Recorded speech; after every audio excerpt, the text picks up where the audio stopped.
2022 में होने वाले विधानसभा चुनाव के, जिसको लेकर सभी पार्टियां पूरी तरह से सक्रिय हो गई और अपने अपने दांवपेच आजमा रही हैं कि किस तरह से वोट बैंक को अपने काबू में किया जा सके और पूर्ण बहुमत से सरकार आखिर किसकी बनेगी। इन सभी सवालों के बीच एक सवाल ये भी उठता है कि कांग्रेस पार्टी, उसकी सक्रियता उत्तर प्रदेश में आखिर क्यों नहीं दिखाई दे रही। नमस्कार, मैं विनय सिंह, कांग्रेस का छोटा सा कार्यकर्ता, और बहुत बहुत धन्यवाद आपका जो हमें अपने चैनल में बुलाया। आप सभी का बहुत बहुत धन्यवाद। सर, जैसा हम सभी जानते हैं कि उत्तर प्रदेश में इतनी सारी राजनीतिक पार्टियां हैं और सभी अपने अपने दांव आजमा रही हैं, लेकिन कांग्रेस की सक्रियता उत्तर प्रदेश में आखिर क्यों नहीं दिखाई दे रही है। इसका क्या कारण है कि उत्तर प्रदेश में जो पार्टी है वो इतने दिनों से दूर है। नहीं, यहाँ आपका कहना सही है। 1989 के बाद से, एनडी तिवारी जी के बाद से कांग्रेस यहाँ कमज़ोर हुई, और उसके पीछे सबसे बड़ा रहा कि उत्तर प्रदेश 89 से पहले जाति और धर्म की राजनीति से परे था। इस तरह की समस्याएं नहीं थी, लेकिन उसके बाद से कुछ जातिवादी राजनीति शुरू हुई और कुछ लोगों ने धार्मिक आधार पर राजनीति करना शुरू कर दिया। उसका दुष्परिणाम क्या रहा कि 92, ठीक है, 95 और कौन सा है 96 और 2002, इस कालखंड में आपने देखा होगा कि 4 बार उत्तर प्रदेश को राष्ट्रपति शासन के दौर से गुजरना पड़ा। कोई भी कंप्लीट बहुमत नहीं ला पा रहा था। फिर जनता ने आखिरकार बीएसपी पे भरोसा किया और उनको फुल मेजोरिटी की गवर्नमेंट दी। ठीक ठाक 5 साल चली। उसके बाद में अखिलेश जी, मुलायम सिंह जी का दौर आया, सपा ने रिपीट किया और उसने उनसे ज़्यादा ठीक ठाक सीटों से पूर्ण बहुमत का आंकड़ा छुआ उत्तर प्रदेश में। तीसरी बार में फिर बीजेपी ने रिपीट किया और वो 300 प्लस पे गए। मान के चलिए कि उत्तर प्रदेश का जो अगला चुनाव 2022 का है, वो 2 पार्टियों का चुनाव है, बीजेपी और कांग्रेस का।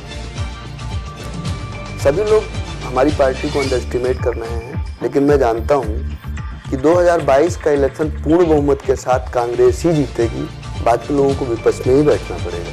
ठीक है, लंबा इंतजार रहा है, इंतजार खत्म हो जाएगा, अगले साल खत्म हो जाएगा। जी, जैसा सर हम सभी जानते हैं कि उत्तर प्रदेश में मौजूदा सरकार भाजपा की है और वो पूर्ण बहुमत से है। सपा सरकार का भी बहुमत अपनी जगह ठीक था, बसपा का भी सही था, लेकिन कांग्रेस पार्टी अपने वोट बैंक को मजबूत करने के लिए किस तरह से रणनीति बना रही है, और आप किस बिहाफ पे ये कह सकते हैं कि 2000 में जो सत्ता आएगी वो पूर्ण बहुमत से कांग्रेस सरकार की होगी। जी, ये आपने बहुत अच्छी बात कही, और ये कहना भी चाहूँगा कि जो बीएसपी को जिस समय शासन मिला था, तो प्रदेश की जनता त्रस्त थी कि बार बार राष्ट्रपति शासन, बार बार आधे समय का मुख्यमंत्री, ऐसे करके दिक्कत थी।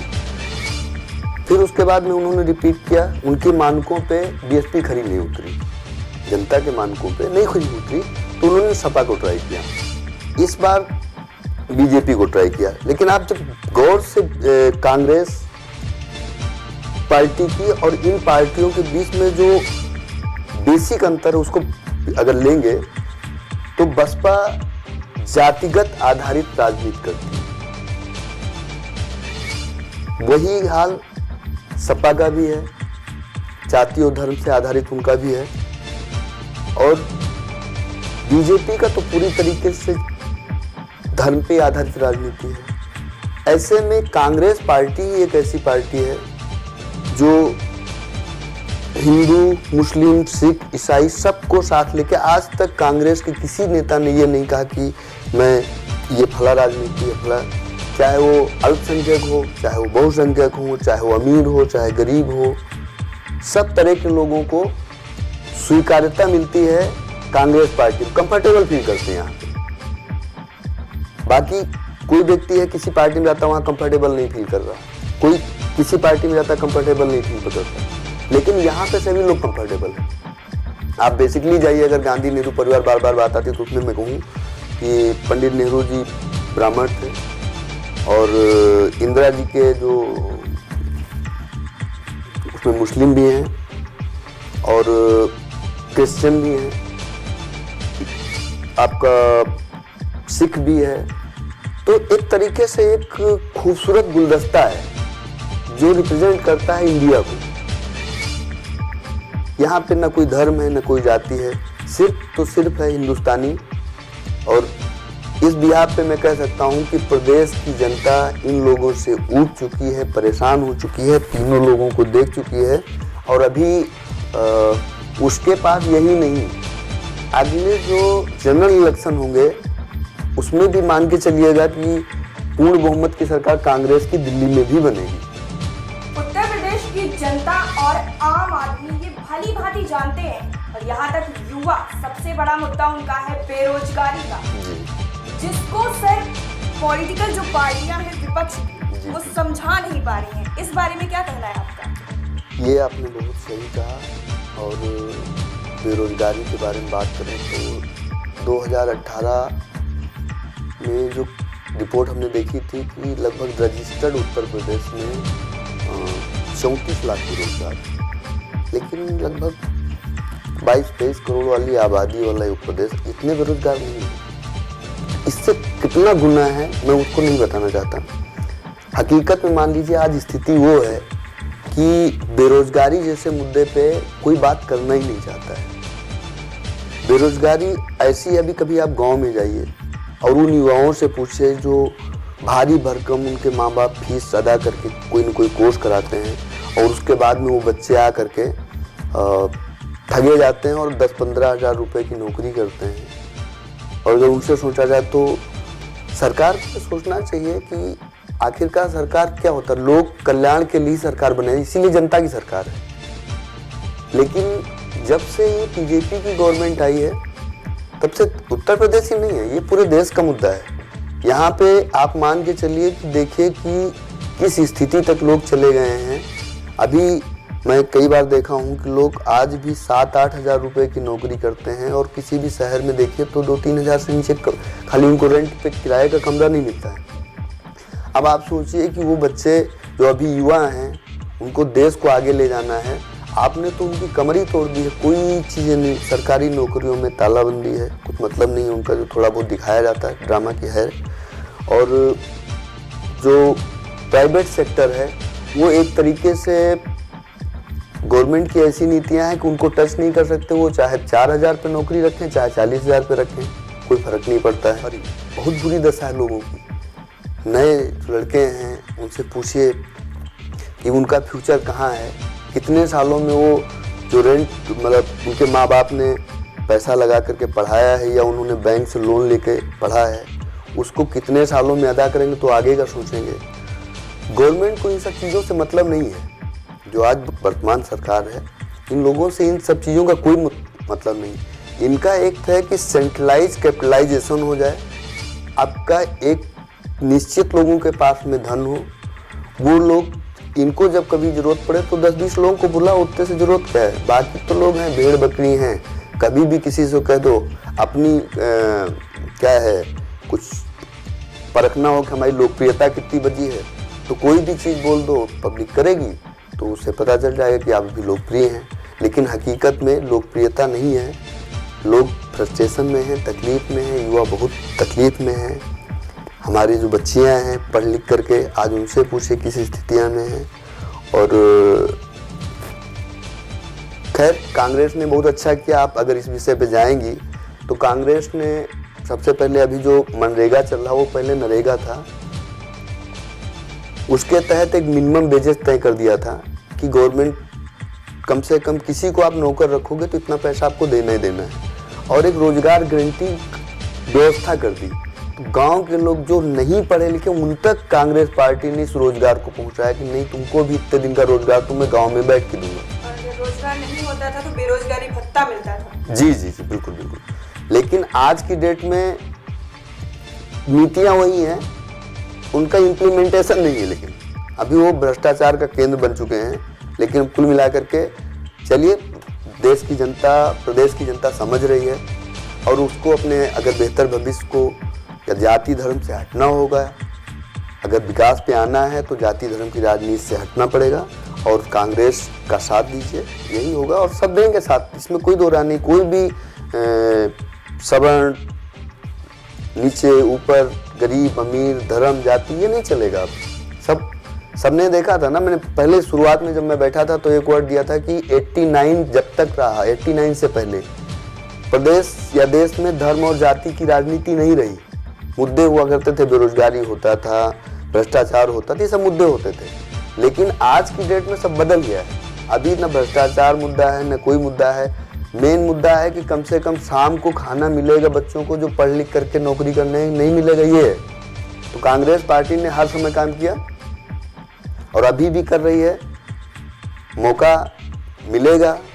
मैं जानता हूँ कि उत्तर प्रदेश के लोग समझदार हैं कि यहाँ से दिशा और दशा सब तय होता है और ये क्या करेंगे उत्तर प्रदेश के लोग, ये सबको पता चल जाएगा। जो 3 पार्टियां भ्रम वाले बैठी हैं कि हमको कुछ हो, कुछ नहीं होगा। कांग्रेस को चौथा मौका कांग्रेस का है, हम ही को मौका मिलेगा और उसके बाद इन लोगों को रिपीट नहीं आने दिया जाएगा कि इस तरह की राजनीति में ला करके प्रदेश को कम से कम 20 साल पीछे ले जाएं। जैसा हम सभी जानते हैं कि दिल्ली तक जाने का रास्ता उत्तर प्रदेश से होकर जाता है। उत्तर प्रदेश की जनता को भाग्य विधाता कहा जाता है। तो कांग्रेस की सर क्या रणनीति है? दिल्ली तक जाने की कोई खास रणनीति है जो उत्तर प्रदेश में आजमाना चाहेंगे? देखिए, ये आपका कहना सही है कि उत्तर प्रदेश जिसको आशीर्वाद देता है, दिल्ली का रास्ता उसी के लिए खुलता है, इसमें दो राय नहीं है। लेकिन हमारा जहाँ तक मानना है कि पहले हम लखनऊ विधानसभा देख लें 2022, ठीक है। और रही बात रणनीति की, तो रणनीति कांग्रेस पार्टी की ठीक है और रणनीति उचित भी नहीं होता है बात करना उस पर। लेकिन हम इतना जानते हैं कि यूपी फतेह के बाद दिल्ली का ही रास्ता है और कोई कितना भी भ्रम में अब डालना चाहे किसी को, कोई फर्क नहीं पड़ता है। जनता जानती है। मैं इतना बड़ा नेता नहीं हूँ, छोटा सा कार्यकर्ता हूँ कांग्रेस का, लेकिन मैं इतना जानता हूँ कि उत्तर प्रदेश 2022 में कांग्रेस का होगा। आगे का भी अच्छा ही रहना चाहिए, क्योंकि जब आशीर्वाद प्रदेश की सेवा के लिए मिलेगा तो जनता देश की सेवा के लिए भी आशीर्वाद देगी। जहाँ तक मैं बताऊँ आपको कि सपा, समाजवादी पार्टी, बहुजन समाज पार्टी और बीजेपी, इनकी जो वर्क काम करने की या जनता के लिए काम करने की जो शैली है वो पूरी पब्लिक देख चुकी है। प्रयास ये रहा कि चलो बीजेपी को भी ट्राई करके देख लेते हैं, ऐसा ना रह जाए कि ये ना आए और ये कह ना पाए कि हमने नहीं किया।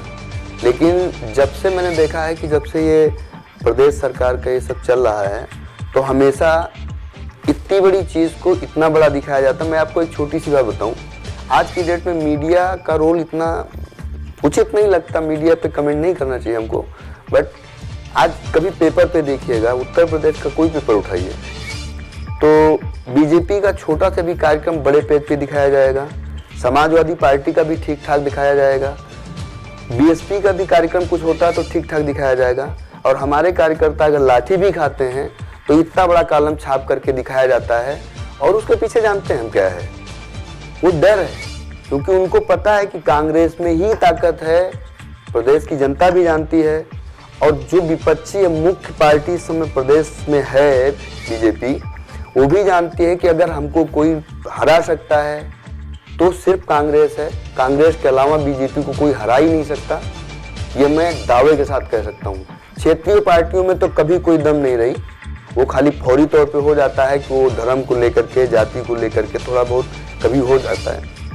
लेकिन अगर ओवरऑल धार्मिक भावनाओं को संभाल के इस तरह से कि सभी एकजुट रहे, गुलदस्ता मेंटेन रहे, तो कांग्रेस ही एक ऐसा विकल्प है जिसने कभी न धर्म, जात, ऊंच नीच की नहीं बात करी। बाकी सभी पार्टियां, सबका इतिहास आपको पता होगा, सबका आगे क्या करेंगे वो तो भाई जैसा चल रहा हो वैसे ही चलेगा ना। तो अगर बीजेपी का कोई विकल्प है तो उत्तर प्रदेश में, फिलहाल हम उत्तर प्रदेश की बात करेंगे, और उत्तर प्रदेश में कांग्रेस के सिवा कोई विकल्प नहीं है। मीडिया का कोई कॉलम चाहे एक लाइन की दिखाए, कोई फर्क नहीं पड़ता। हमारे कार्यकर्ता मारे जाएं, कोई फर्क नहीं पड़ता, मत दिखाओ। लेकिन देश की जनता, प्रदेश की जनता जानती है, समझती है, मीडिया का रोल बहुत बड़ा होता है और उसको इस तरह से प्रेजेंट करना चाहिए कि अगर उनको ठीक है, हमारी बात को तो दिखाओ, नहीं दिखाना है। मैं कुछ मुद्दों पे एक चीज़ कहूँगा, हमारे कुछ राष्ट्रीय चैनल हैं, आपने एक राहुल जी का एक भाषण आया था, स्पीच आई थी, शायद छत्तीसगढ़ की है, तो किसानों के मुद्दे पे वहाँ पे बात कर रहे थे। कभी मीडिया में लोग जिनको है तो उस स्पीच को पूरा निकाल करके यूट्यूब वगैरह पे है, निकाल के देख सकते हैं किस संदर्भ में उन्होंने वो बात कही कि प्रधानमंत्री जी ने यहाँ पे ये बोला, वो बोला, ये वादे किए, वो वादे किए, उन्होंने ये कहा होगा, किया कुछ नहीं, और कहा था कि इधर से आलू डालोगे उधर से सोना निकलेगा। लेकिन राष्ट्रीय मीडिया ने सिर्फ उतना कॉलम, सिर्फ उतना कॉलम, इधर से ये करोगे उधर से सोना निकलेगा, सिर्फ इतना दिखाया। किस संदर्भ में कहा गया, किस बात को लेके कहा गया, वो बात ही गायब हो गई। तो आज तो बड़ा डर लगता है कहीं ऐसा ना हो कि हमारे मुंह से थोड़ा लंबे समय तक निकल जाओ, छोटा मतलब उतनी बात दिखाई जाए। मुझे बड़ा तकलीफ होता है एक राष्ट्रीय लीडर और जिसके खून, जिसकी विरासत में है जनता की सेवा करना। नेहरू जी से ले लीजिए, इंदिरा जी का बलिदान देख लीजिए, राजीव जी का बलिदान देख लीजिए, मनमोहन जी का ज्ञान देख लीजिए, और उस पार्टी के टॉप लीडर जो है उसके बारे में कितनी निगेटिविटी फैली है। और वैसे भी इस देश के लोगों को ये सोचना चाहिए कि आप उसका अपमान नहीं कर रहे हो, आप अपना अपमान कर रहे हो। और विश्वास मानिए, जनता समझदार है, लोग समझदार हैं। अगर वो जिसको प्रमोट कर रहे हैं, जिसके बारे में बात कर रहे हैं, अगर उनको 20,000 की नौकरी नहीं दे सकती है, फिर भी उसके पीछे पड़ो, तो मतलब इस तरह से हम क्या बताएं। लेकिन समझना चाहिए, सरकारें जनता की सेवा के लिए होती हैं, परेशान करने के लिए नहीं होती हैं। जितनी जिम्मेदारी, भाई राजनीतिक दलों का क्या मतलब होता है, सीधा सा होता है कि हम किसी भी तरह से हम सत्ता में बने रहें, सिर्फ इतना सा लक्ष्य। लेकिन जनता को भी तो समझना चाहिए कि अगर हमारे लिए काम नहीं कर रहा तो उसको हटाओ। हम आपको दुनिया भर का नौटंकी बता रहे हैं कि ये कर रहे हैं भैया, वो कर रहे हैं, आप ये देख लीजिए, ये गैस चूल्हा बट रहा, फलाना बट रहा है। अभी बताओ कि गैस में वो जो सिलेंडर, उसमें पैसा है डलाने के लिए, तभी तो जलेगा ना। कांग्रेस के टाइम पे देख लीजिए 300 का सिलेंडर हुआ करता था, अभी सब कुछ करने के बाद 600-700 का आता है। तो अभी वो 600-700 को कमा 5,000 नहीं पा रहा है। तो ये सब चीज़ नहीं है। चलिए, मैं जानता हूँ रणनीति है हमारे पास, बहुत बढ़िया है, एक एक पॉइंट पे है, और हमारे हाईकमान को भी पता है। विश्वास मानिए 2022 में लोग करें कुछ भी, कितना भी पोस्टर प्रचार करो, कितना भी मीडिया को खरीद लो, कोई फर्क नहीं पड़ना है। जनता समझ चुकी है। विश्वास मानिए 2022 कांग्रेस का है उत्तर प्रदेश। आगे जनता चाहेगी तो जैसा होगा देखा जाएगा। सर, उत्तर प्रदेश की जनता और कांग्रेस के इतने सारे कार्यकर्ता हैं, उनके लिए आप क्या संदेश देना चाहते हैं? देखिए, संदेश देने के लिहाज से तो मैं बहुत छोटा सा कार्यकर्ता हूँ, सब वरिष्ठ हैं, उनके लिए संदेश क्या है। कार्यकर्ताओं की अगर बात की जाए तो उत्तर प्रदेश में वो एक तरीके से बजरंगबली के रूप में है। वो अपनी ताकत भूल चुके हैं। इनको नहीं पता है कि 89 से पहले उत्तर प्रदेश के हर घर में कांग्रेसी कार्यकर्ता, कांग्रेसी सोच हुआ करती थी। उसके बाद से जब ये धर्म और जातियों पर राजनीति उत्तर प्रदेश की आई तो वहाँ से जाकर के डिस्टर्बेंस शुरू हुआ। वरना सारे कार्यकर्ता जानते हैं, और शायद ही उत्तर प्रदेश में कोई ऐसा घर होगा जहाँ पे कांग्रेस माइंडेड व्यक्ति न मिले। तो आज मैं उन कार्यकर्ताओं को सिर्फ इतना कहूँगा कि भाइयों, वरिष्ठ हो आप अपनी ताकत को पहचानो। इन लोग जो बाकी लोग हैं, ये समुद्र आधा जा सकते हैं, उस पार जा सकते हैं, वापस आने की ताकत केवल आप में है। अभी आपको अपना बल पहचानना है। इससे ज़्यादा मैं उनके लिए कुछ कहना नहीं चाहता हूँ। आप सबसे बड़े हो, न धर्म की राजनीति करते हो, न जाति की राजनीति करते हो।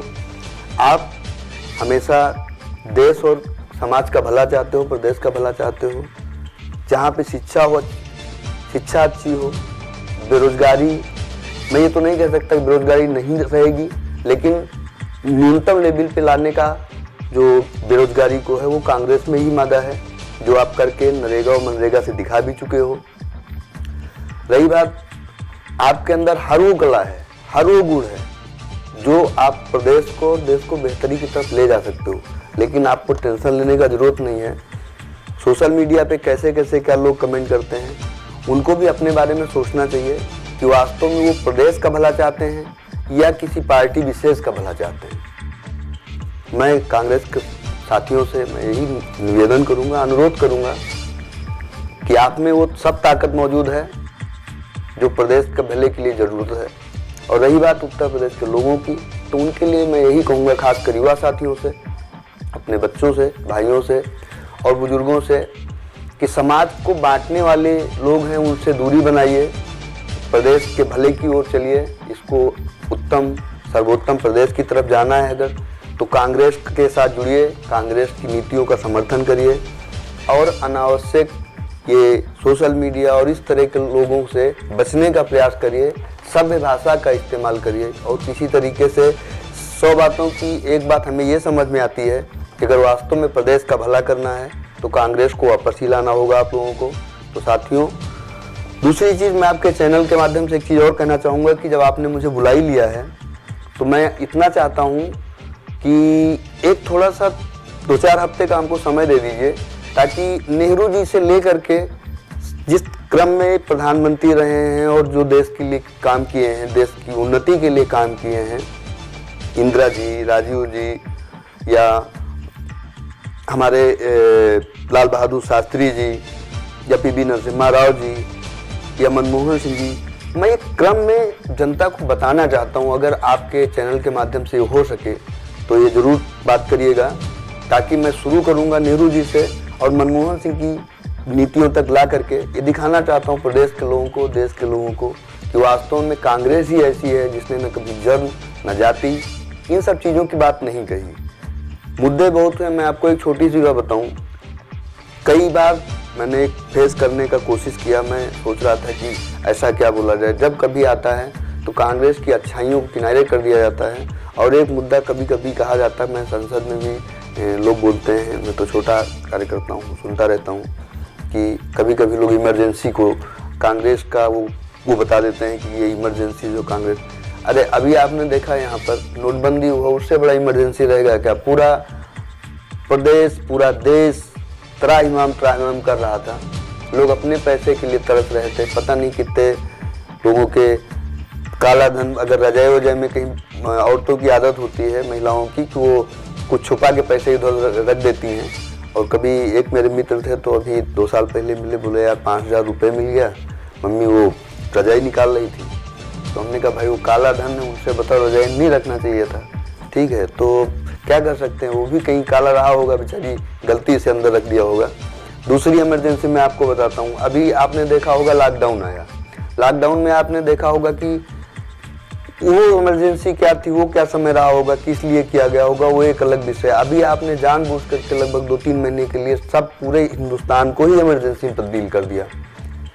और शायद ही 30-40% लोग तो पुलिस वालों की लाठी तो खाए ही होंगे, ये तो कहीं अगर गलती से बाहर निकल गए होंगे, तो अगर सब्जी वब्जी लेने भी गए होंगे तो 2-4 पड़ गई होंगी।